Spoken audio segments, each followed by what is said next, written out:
Rádio Ramá. Web Rádio Ramá. Só Jesus. Você ainda... Culto em Ramá, a palavra de Deus em seu lar. De segunda a sábado às 20 horas e aos domingos às 18 horas. Entregue seu culto a Deus junto com a comunidade Ramá e recebam a palavra do Senhor para o seu coração. Segundas e domingos, a transmissão do culto é ao vivo. Não perca!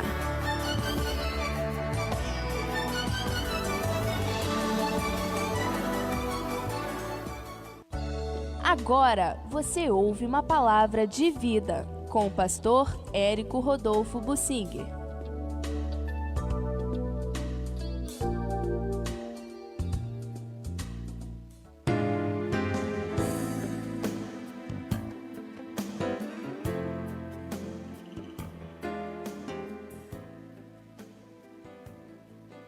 Traição e negação e o papel do discipulado.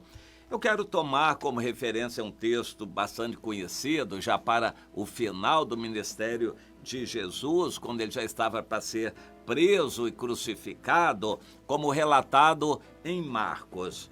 No capítulo 14, versículo 18, diz o seguinte: quando Jesus estava à mesa com seus discípulos e comiam, ele disse: em verdade vos digo que um dentre vós, o que come comigo, me trairá. O que come comigo me trairá. Jesus sabia quem era. Desde o início ele não se enganou.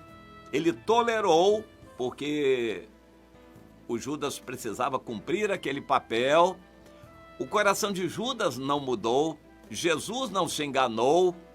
Ele tolerou aquele Judas, mas ele sabia do que o Judas faria. E isso ficou registrado para nós. A parábola da semeadura, o semeador que saiu a semear, nos diz que há 4 tipos de solos. Uma maneira de semear é largar a semente de qualquer jeito, o que muitos crentes fazem. A maioria dos crentes não evangeliza nada. Alguns que evangelizam assim, jogando a palavra, distribuindo folheto para todo lado, jogando a palavra, pregando assim ao ar, ou na rádio, e soltando a palavra de qualquer jeito. Ou mesmo quando se dirigem a alguém diretamente, também jogam a palavra e nem olham nos olhos da pessoa para ver se ela está recebendo ou não. Ou seja, estão jogando semente à beira do caminho. A maior parte dessa semente é perdida. Na beira do caminho não vai dar certo. Isso é uma maneira tola de crente evangelizar. Mas alguém vai dizer, mas é melhor do que não evangelizar. Pois é, as duas coisas são péssimas. A maioria dos crentes não evangeliza nada, ninguém. E os que evangelizam jogando semente à beira do caminho. Bem, alguns vão procurar um pouquinho de terra e jogam a semente lá num terreno cheio de pedras. Eles não observam, eles não se dão ao trabalho de observar o que eles estão fazendo. Vão jogando a palavra, evangelizando a esmo. Só que a semente cai em terreno rochoso e algumas até aparecem, nascem. E isso equivale a essas pessoas. E eu já fui um desses assim também, que evangelizam assim para a pessoa tomar a decisão. Olha, aceita Jesus e levanta a mão, aceita Jesus, eu oro por você. Eu já evangelizei muito assim. As pessoas que momentaneamente adquirem uma esperança ali quando a gente ora e eles aceitam Jesus, evidentemente não sendo discipuladas, não conseguem firmar. E todas essas vão morrer porque não tem raiz. Não tem raiz. Isso é tolice também a gente evangelizar só por vaidade. Olha, ganhei 3 almas em tal lugar. Não ganhou nada, você jogou uma falsa esperança e aquelas pessoas não vão permanecer e depois nunca mais vão voltar também. A semente que já germinou uma vez, nunca mais germina outra vez. Você fez um estrago, queimou 3 vidas. Isso é uma tolice também. Mas há aqueles que jogam a semente no meio dos espinhos. Evangelismo, mas deixa a pessoa mundanizada. Aceita Jesus, vem para a igreja, não tem preocupação aí com televisão, com dinheiro, trabalho, carro, isso e aquilo, porque você pode ter essas coisas, só o seu coração sendo de Jesus e ele vai ajudar você a depois se desligar dessas coisas. Isso é semear entre espinhos.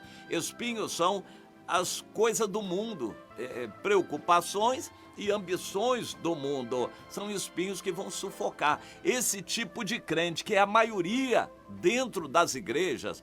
Os outros não ficam na igreja.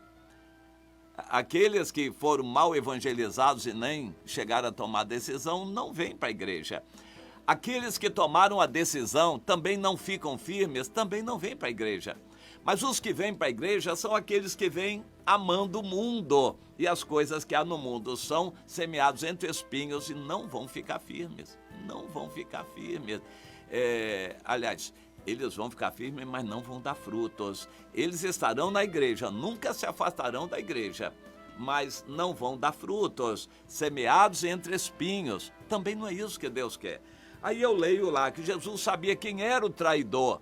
Jesus diz, quem comigo não ajunta, espalha. Será que a gente pode saber? Pode. É o papel do discipulado. Discipulado é isto. Todo cristão precisa ser discipulado. Ninguém pode ficar a esmo, solto na igreja. Cada cristão tem que ser conhecido. A sua vida tem que ser conhecida. Alguém tem que cuidar dele ou dela, conhecendo o que está no coração dele ou dela. Se o coração é falso, a gente detecta que aquela pessoa ama o mundo. Nós, no discipulado, vamos conhecer isso. Ajudamos da melhor maneira, mas nós procuramos afastar aquela pessoa dos crentes novos para ela não contaminar os crentes novos. O crente velho que não dá fruto, que ama o mundo, é a planta semeada entre espinhos, que continua crente a vida inteira, mas não dá fruto. Essa pessoa contamina os novos. Quando a gente semeia numa boa terra e cuida, e a gente dá carinho à pessoa, acompanha todos os dias. No início a gente dá estudo bíblico, ora, acompanha a pessoa, anima, orienta na vida cristã, um bebê bem saudável. Com poucas semanas essa pessoa fica firme e a gente vai continuar a discipular essa pessoa, que vai dar frutos e vai se reproduzir. O discipulado é isso, é a gente conhecer cada pessoa e não largar na igreja cada um por sua própria conta. O discipulado é um relacionamento individual. Pastores e líderes têm que conhecer as ovelhas uma por uma e acompanhar o crescimento espiritual de cada uma delas. O problema é que pastores lideram 50, 100 ou 500 pessoas e eles acham que reunião evangeliza, que reunião alimenta, que reunião faz crescer espiritualmente. Reunião não resolve nada. Não basta só assistir reunião. Ninguém cresce espiritualmente só assistindo reunião. Se não houver um acompanhamento individual, não vai crescer espiritualmente. A pessoa vai se perder, vai ser mais um anônimo dentro da igreja, ovelha sem pastor, que não vai dar fruto e vai contaminar os novos que poderiam ser bem orientados. Bem, neste mesmo capítulo 14 de Marcos, Jesus acompanha o Pedro e avisa que o Pedro negaria. Depois, quando Pedro negou, lá de dentro da casa do sumo sacerdote, Jesus olhou para Pedro lá fora, junto à fogueira, olhou, Pedro entendeu que Jesus estava olhando para ele, ou seja, Pedro fez algo ruim, mas por fraqueza, porque ele era discípulo e Jesus sabia. Jesus acompanhou Pedro, depois que ressuscitou, apareceu a Pedro de forma especial, porque Pedro era fraco, mas era discípulo. No discipulado a gente conhece as pessoas. Ainda que alguém faça coisas erradas, peque muito, mas se ele é discípulo, a gente vai saber, vai tratar com amor. O irmão fraco, a gente trata com amor. O traidor, a gente precisa conhecer. O que é falso, a gente precisa conhecer. No meio da igreja, não são iguais não. O irmão faz coisas erradas, mas o coração dele é sincero, ele é discípulo, foi por fraqueza. O outro é falso, hipócrita, fingido, moralista. Ele quer julgar os outros, mas ele está mal. Ele é falso, não é discípulo de ninguém, é soberbo, é vaidoso, não se submete a ninguém. Essa pessoa é um Judas em potencial. Na primeira oportunidade que ele tiver, ele divide a igreja, ele condena os outros, ele sai fazendo carnalidade, porque ele é falso, ele não é discípulo, não é submisso a ninguém. A diferença é grande. No discipulado a gente conhece. Quando a igreja se limita a fazer reuniões de massa, ninguém vai conhecer ninguém, e ali todo tipo de animais, aqueles que habitam nas ruínas, como é mencionado na Bíblia, vão estar ali. Sátiros e corujas e lobos e raposas, todo tipo de animal desses aí estarão misturados ali. Uma igreja de massa é uma igreja onde ninguém conhece ninguém, onde todo mundo pode ficar de qualquer jeito ali. Não é isso que Deus quer, não.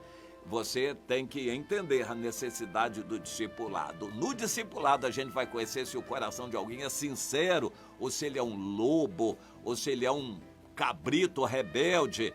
Mas o irmão fraco que é discípulo, ele pode até pecar, mas nós sabemos que ele é sincero, porque nós conhecemos, andamos com ele. É o caso do Pedro. Vamos procurar entender essas coisas.